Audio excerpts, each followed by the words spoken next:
Olá, Psi, boa tarde. Mais um encontro nosso aqui, né? E hoje a gente vai falar um pouquinho sobre avaliação inicial, que é um tema que tem surgido com frequência aqui nas caixinhas, né, nas perguntas de vocês. E vim contar aqui um pouquinho para vocês como é que eu faço para ajudar vocês também aí nessa trajetória do mundo clínico. Para quem ainda não me conhece, eu sou a Aline Bello, eu sou psicóloga, assim como você, então eu também atendo pacientes e também tenho desafios assim como você tem nos atendimentos, na gestão do consultório, e eu tenho aqui o programa Psicólogo na Prática, né, que é um espaço, na verdade, de troca, né, quem me segue e conversa bastante comigo, já sabe o quanto é de troca mesmo, né? O quanto a gente usa esse espaço aqui para que a gente possa compartilhar aprendizados, compartilhar vivências e a gente formar uma rede que se ajuda de psicólogos que estão engajados aí em viver da atuação clínica. Hoje a gente vai falar então sobre avaliação inicial, que é um tema que é um pouco complexo assim para algumas pessoas. Na verdade, de complexo ele não tem tanto, mas as pessoas criam aí uma ideia de avaliação inicial em que elas juntam uma série de informações e não sabem como usar. Então, hoje eu vim aqui contar para vocês como é que eu faço, como é que vocês podem, então, utilizar essas informações de um jeito que seja estratégico, né? De um jeito que ajude ali no processo de vocês, tá bom? Então, para começar, quero dizer o que não é avaliação inicial. A avaliação inicial não é uma sessão inicial, não é um formulário, não é uma anamnese. Às vezes a gente acha que a anamnese é a avaliação inicial. Ela pode fazer parte, ela pode compor algumas informações que vão ajudar a gente também nesse processo, mas eu vou contar para vocês que a avaliação, na verdade, ela começa antes de tudo isso. Ela começa no primeiro contato do paciente com você. Então, a avaliação, ela não é um período ali fechado no tempo, né? Ela é um processo que é anterior à própria psicoterapia. Antes do paciente agendar a primeira sessão com você, você já vai estar fazendo avaliação com ele. Como? Né? Ele te ligou, te mandou uma mensagem e falou, por exemplo, Aline, eu tenho crises de ansiedade. Conteúdo de avaliação inicial.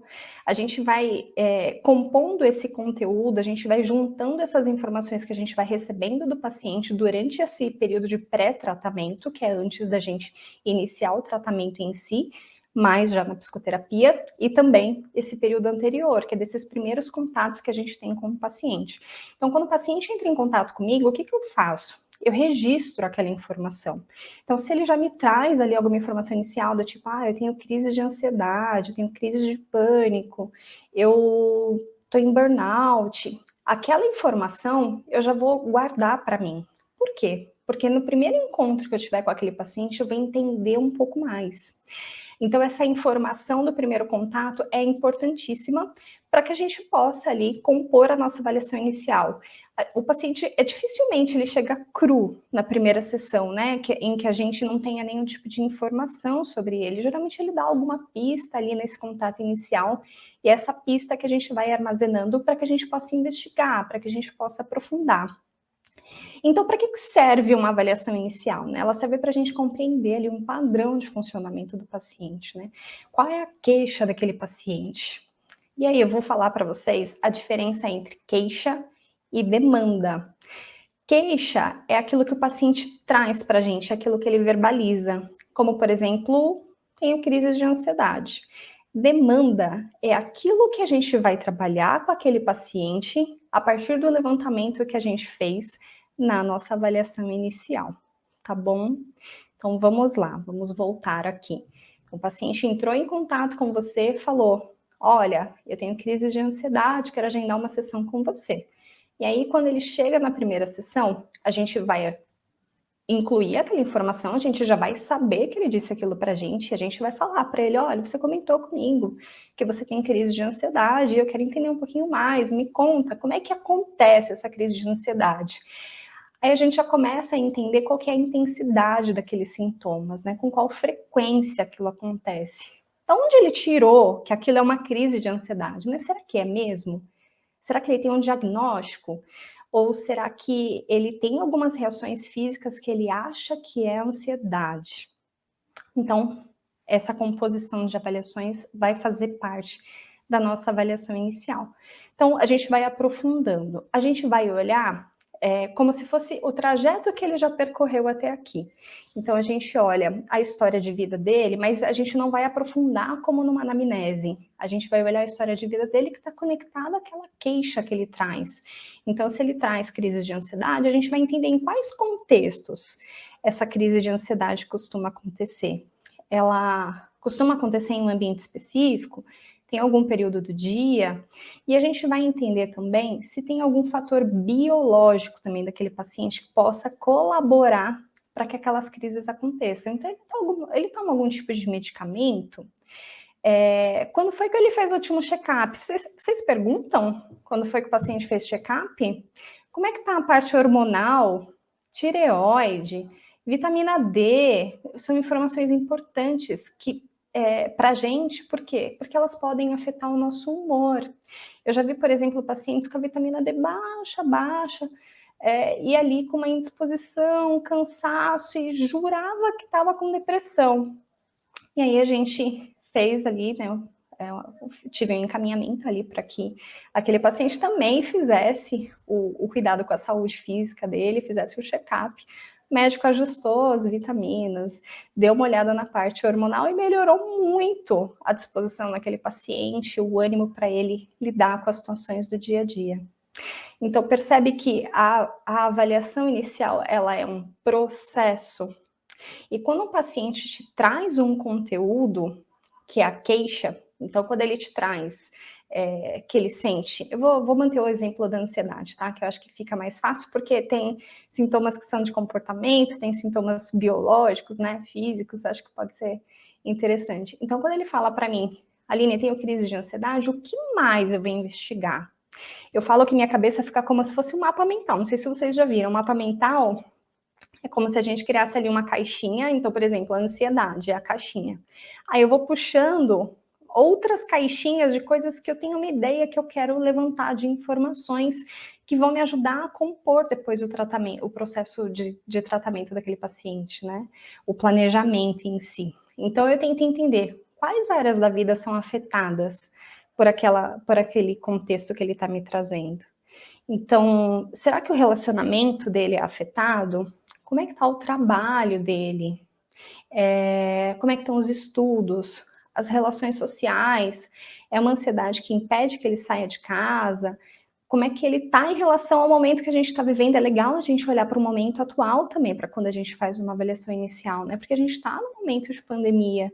Será que essa ansiedade intensificou? Tem momentos em que ela diminui? Quais são os recursos que aquele paciente já tem e que podem ajudar ele a lidar com aquela ansiedade? Gente, áreas funcionais da vida. O que ele faz, quais áreas da vida dele que estão funcionando super bem e que podem ser suporte para ele em outros aspectos, né? O que ele faz de diferente naquela área da vida? Então, se ele está bem no relacionamento, se a ansiedade não atrapalha ele no relacionamento, como que é esse relacionamento? O que traz ali naquele contexto que faz com que aquela ansiedade reduza e ele consiga realmente aproveitar aquele momento que ele tem com o parceiro, com a parceira dele? E aí a gente vai construindo esse mapa. Então, é legal que vocês tentem perceber, né, qual que é essa dinâmica que existe do paciente com as áreas da vida, quais são as áreas impactadas em relação à queixa que ele traz. Entender, né, tem mais alguém que percebe essa queixa, só ele que percebe? Tem alguém que pode ajudar? Isso é muito legal de fazer, essa percepção, ter essa percepção. Tem algo que pode ajudar no processo dele? Tem alguma força interna que ajuda? Tem algo que dificulte o tratamento dele e que é interno? Então, por exemplo, eu fiz uma avaliação esses dias, uma reformulação da avaliação, tá? Porque a gente já vai falar disso, mas a gente não deixa ela guardada ali só para o início do processo, a gente vai revisitando ela sempre que for necessário. E a pessoa me falou assim, Aline, eu tenho muita preguiça. Então, a preguiça é um fator interno que fazia com que o conteúdo que a gente estava trabalhando no processo dela tivesse um impacto que não era legal. Então, essa falta de energia inicial. E a gente tenta entender, né, como eu falei, esses fatores aí biológicos que podem estar envolvidos. No ambiente externo, tem algo que ajuda? Então, às vezes tem alguém que está super disposto a ajudar esse paciente no resultado do tratamento dele, tem alguém que está ali com ele, querendo que ele atinja aquilo que ele quer, querendo que ele melhore, que está ali como suporte para ele. Tem algo no ambiente que dificulte, algo que faz com que ele se sinta mais ansioso, mais preocupado, mais tenso. Então, vocês vão juntando todas essas informações.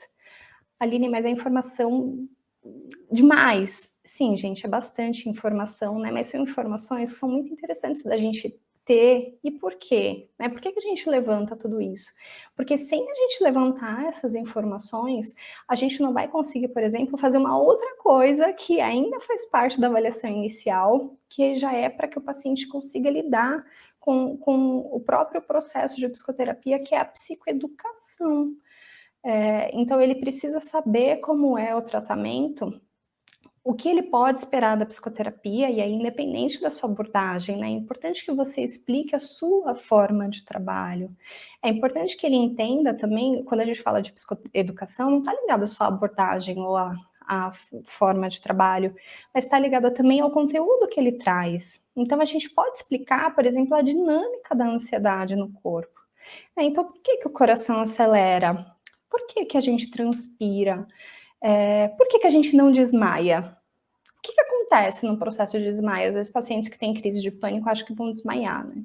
Então, é importante que a gente traga ali aquelas informações para o paciente e, gente, não é uma palestra, né? É uma conversa, né? Então, é para ser um conteúdo leve, que a gente traga exemplos, exemplos do dia a dia, do cotidiano, que ajudem ele a reduzir ali aquela ansiedade, aquela preocupação, até em relação ao próprio tratamento.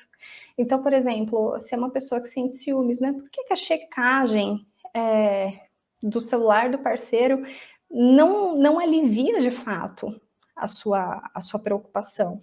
Né? Por que dura tão pouco tempo? Como que funciona a dinâmica do seu comportamento? Aí eu não vou entrar muito porque é mais um aspecto cognitivo-comportamental, né? Eu quero que você pense na sua abordagem, né? O que de informação você pode gerar para aquele paciente para que ele possa se tranquilizar? Tanto em relação ao processo, porque, gente, ninguém não, mas a maioria das pessoas não busca terapia porque, tô com vontade, né? Muitas vezes a terapia vem com um sofrimento, às vezes até com uma dificuldade em aceitar a própria terapia, né? Como se fosse algo muito difícil ali para aquele paciente. Então, é importante a gente lembrar que a gente não está ali só para cumprir um checklist com o paciente, mas que a gente está para escutar de fato o que tem por trás daquela informação que ele traz. O que tem naquela angústia que ele traz para a gente quando ele tá ali na nossa frente no primeiro encontro, como que é para ele estar ali naquele primeiro encontro com a gente. Tem uma coisa que é legal também da gente ter de informação, eu sei que é bastante informação, tá? É legal vocês depois reassistirem esse conteúdo, anotar esses pontos.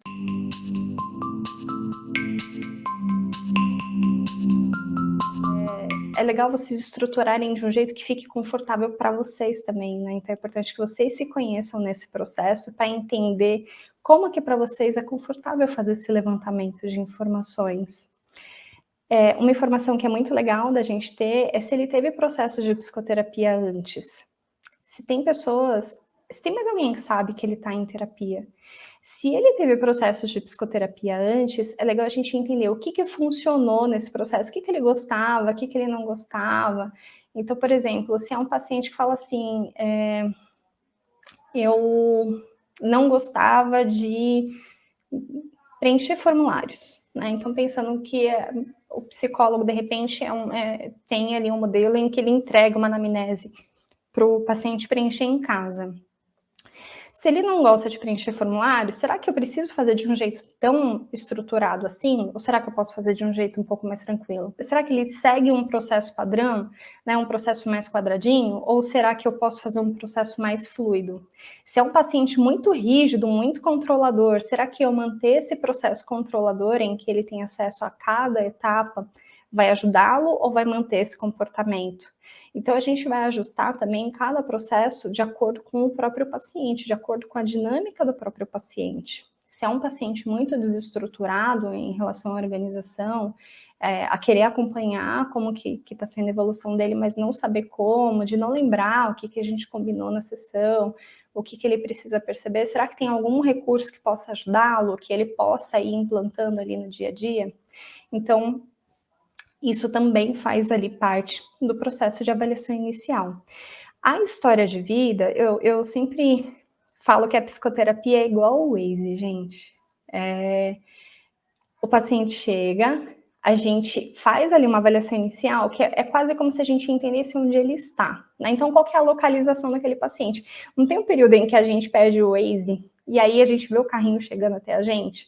Eu vejo que o psicólogo é mais ou menos aquele carrinho chegando, sabe? Então, tem o paciente ali que já tem uma história de vida e a gente está se aproximando dessa história para tentar entender onde é que ele está diante desse contexto todo. Quando a gente faz uma avaliação bem realizada, em que a gente entende que sim, já existiu um trajeto antes e que a gente está seguindo dali em diante com aquele paciente, a gente vai ter muito mais clareza para entender onde a gente quer chegar com aquele paciente. Então, é como se a gente pegasse o aplicativo do Waze e definisse o destino. Esse destino é rígido? Não. A gente recalcula a rota, a gente vê o que funciona, o que não funciona. Então, esse processo de avaliação inicial é um processo que vai acontecer nesse período de tempo antes do tratamento em si, uma etapa de pré-tratamento, mas que vai ser um direcionador dessa rota que você vai seguir. A partir dessa avaliação, você vai conseguir definir ali objetivos e metas em relação ao processo. Mas, Aline, na minha linha, eu não preciso ter objetivo do tratamento. Tenho que te dizer que você precisa. Isso é uma determinação do conselho. A gente precisa ter objetivos definidos para o nosso processo. Se vocês pesquisarem, tem uma resolução que fala de elaboração de prontuários, e lá tem exatamente esse ponto. Então, a gente precisa definir ali qual é o objetivo. Então, é quase como se a gente definisse onde a gente quer chegar com aquele paciente. Os objetivos são só do paciente? Não, são também do terapeuta.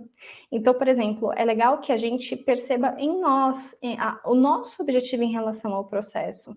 Então, por exemplo, para o paciente, o que ele quer é deixar de ter ansiedade, ele quer conseguir se comunicar numa reunião, é queixa, lembra? Isso é queixa. O que ele verbaliza para a gente, dizendo o que ele quer, é queixa. Demanda é aquilo que eu vou trabalhar com aquele paciente. Então, eu preciso, por exemplo, que ele tenha conhecimento do funcionamento da ansiedade no corpo.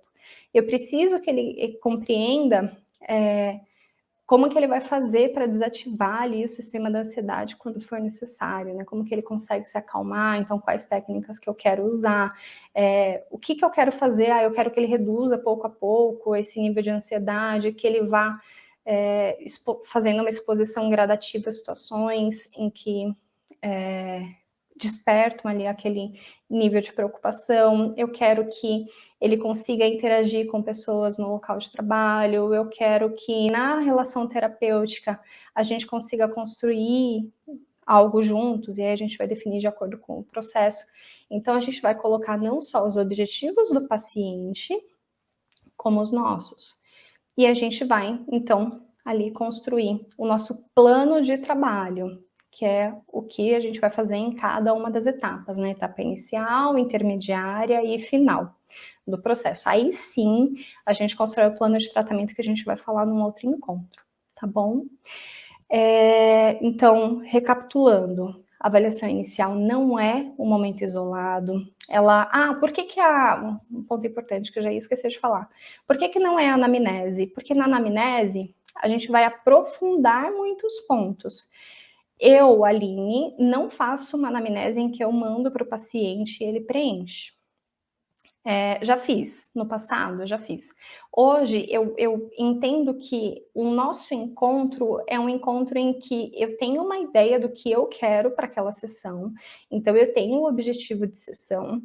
É claro que nem sempre aquele objetivo é rígido, né, ele não consegue ser mantido em todas as sessões, porque às vezes coisas pontuais acontecem. Então, por exemplo, eu posso ter o objetivo de levantar hoje informações sobre a dinâmica familiar daquele paciente. E aí, poxa, aquele paciente pegou Covid, não tá bem, tá super preocupado, tá com ansiedade lá no alto. Eu não vou avaliar a dinâmica familiar naquele momento, então eu vou tratar ali aquele ponto. Mas, quando a gente fala de anamnese, o que eu tento fazer? Eu divido em blocos de temas específicos. Então, eu tento ir levantando conforme o próprio processo acontece. Na avaliação, eu faço uma avaliação inicial, eu faço uma avaliação mais geral. Então, eu considero ali pontos que são importantes em todos os aspectos, né? Então, aspecto biológico, de história de vida, coisas da infância que podem ter influenciado aquele paciente a estar onde ele está. Então, é quase como se a gente olhasse, tá, onde esse paciente está, quais aspectos dessa história, né, o que esse paciente traz desse percurso que ele já percorreu, dessa trajetória de vida que fez com que ele estivesse aqui. Eu já tento entender onde ele quer chegar e já vou imaginando onde eu quero chegar com ele, e eu tento entender o que mantém essa dinâmica acontecendo aqui no meio para que ele não consiga chegar ali onde ele quer. Então, esse é um processo de avaliação inicial, é entender como que é esse percurso. E para isso, eu não preciso aprofundar nessa história de vida do paciente, mas eu preciso ter ideia daqueles aspectos que são principais, que fazem com que aquele paciente se mantenha onde ele está hoje. Então, por exemplo, se ele se sente incapaz, né? Como é que incapaz de manter relações? Como é que foi feito o início da entrada dele no período escolar? Né? Ele conseguia interagir com outros colegas?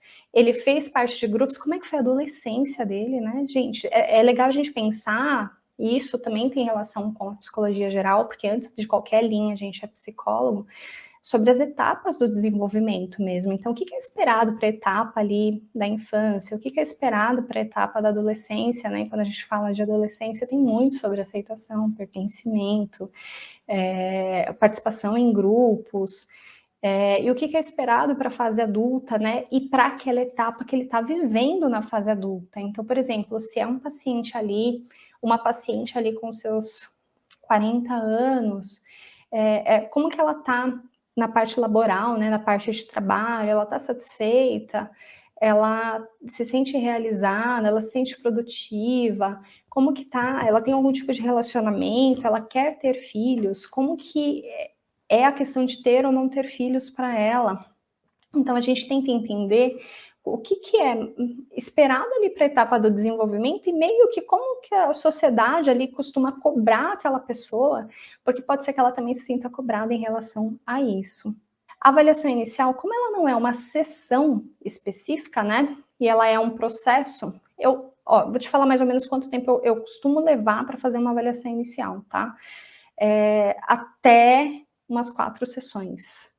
Não é numa sessão só, entende? Eu tento fazer em menos, né? Na verdade, esse período de até 4 sessões é um período de pré-tratamento, em que eu vou levantar todas as informações, porque eu não tenho como construir ali um plano de trabalho com aquele paciente sem eu ter informações suficientes que me ajudem a seguir o processo com ele. E aí é legal a gente ir percebendo quais informações são realmente úteis. O que eu vejo acontecendo, por que eu gosto de fazer esses encontros com vocês, para que vocês possam pensar no que é importante para vocês. O que eu vejo acontecer é muitos psicólogos pegarem modelos, e eu acho ótimo a gente ter referências, tá? Mas eu acho que a gente não pode se engessar com essas referências. Mas às vezes a gente pega, por exemplo, o modelo de anamnese e a gente fixa naquele modelo de anamnese, a gente levanta um tantão de informação e a gente olha para aquilo e fala: e agora?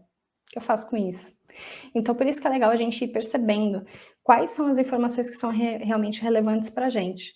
Né? Então, a avaliação inicial vai acontecer desde o primeiro contato da pessoa com você. Então, ela te ligou, te deu alguma pista ali sobre o que ela tem sentido, como ela tem se comportado, quais são as dificuldades que ela tem trazido, já faz parte da avaliação inicial. No primeiro encontro, que é a primeira sessão, resgato isso com ela, tento entender como é que foi esse processo, se ela já teve algum processo anterior de terapia, como é que foi, olho para a história de vida rapidamente, olho para a parte biológica, olho para as questões do desenvolvimento em si, e aí, sim, a gente vai para uma etapa, sim, de planejamento de tratamento. 4 sessões de avaliação e depois aprofunda na anamnese, olha o trava-língua.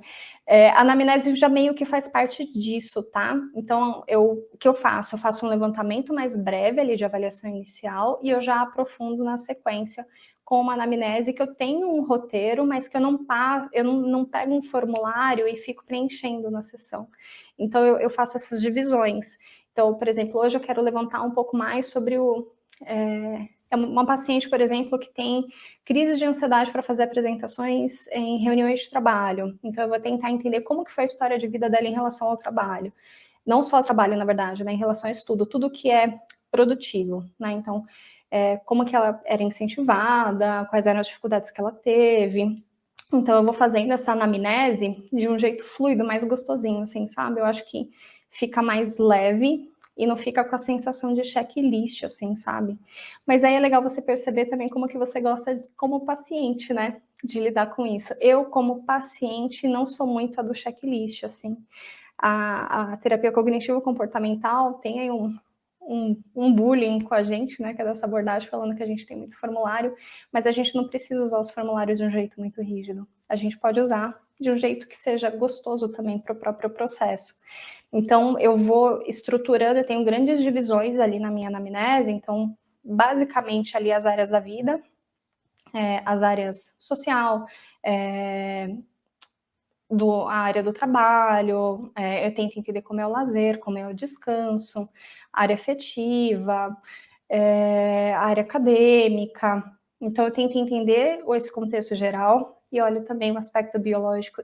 Biológico que eu digo né, se tem alguma questão física, algum tipo de doença. Às vezes a pessoa, por exemplo, tem alteração na tireoide, isso sim traz sintomas ali emocionais.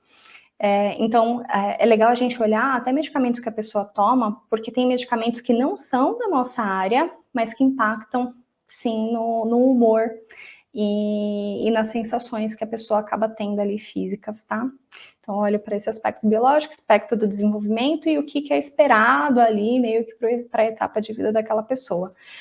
Junto esse blocão, olho as queixas, aí sim eu olho para as demandas, né, de trabalho, que é aquilo que eu vou seguir com aquele paciente. Tendo tudo isso, que a anamnese fez ali parte, mas não num modelo muito quadradinho, eu gosto de um jeito mais leve.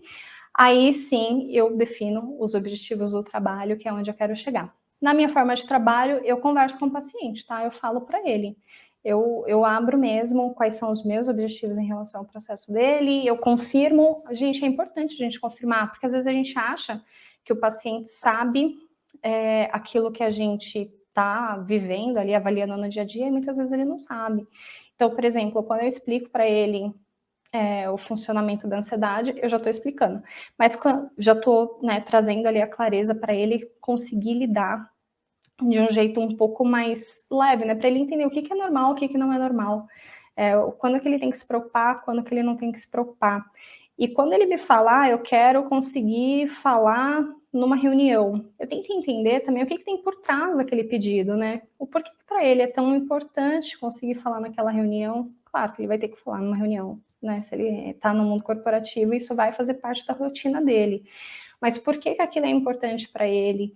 E quais são os pensamentos que ele tem em relação a isso, né? Qual que é a avaliação que ele faz dele mesmo quando ele vai falar numa reunião, quando ele precisa ou quando ele é convocado para algum tipo de encontro? Porque aí o que tem por trás disso é o que eu vou trabalhar como demanda. Então, por exemplo, pode ser uma crença de incapacidade, pode ser uma crença que a gente chama de desvalor, né, na TCC, pode ser uma crença de que ele não pode perder aquele emprego de forma alguma, né? Porque aquilo vai trazer vai desestruturar a família dele nesse momento que depende da renda dele, né? Então é como se ele não soubesse mais o que fazer com aquilo, com aquele momento. Então percebe que é muito mais do que uma questão de capacidade, mas sim do impacto que o trabalho tem na vida dele. Então é legal a gente entender qual que é a queixa, mas o que tem por trás dessa queixa, né? O que tem por trás daquele conteúdo que o paciente traz para a gente. Tem um processo que eu atendi uma vez de uma pessoa que tinha crises de pânico para dirigir. Ela não conseguia dirigir, foi reduzindo gradativamente, né? Então não pegava estradas, depois não pegava grandes avenidas, não pegava ruas, enfim, não entrava no carro mais. Tinha dificuldade até em andar em Uber.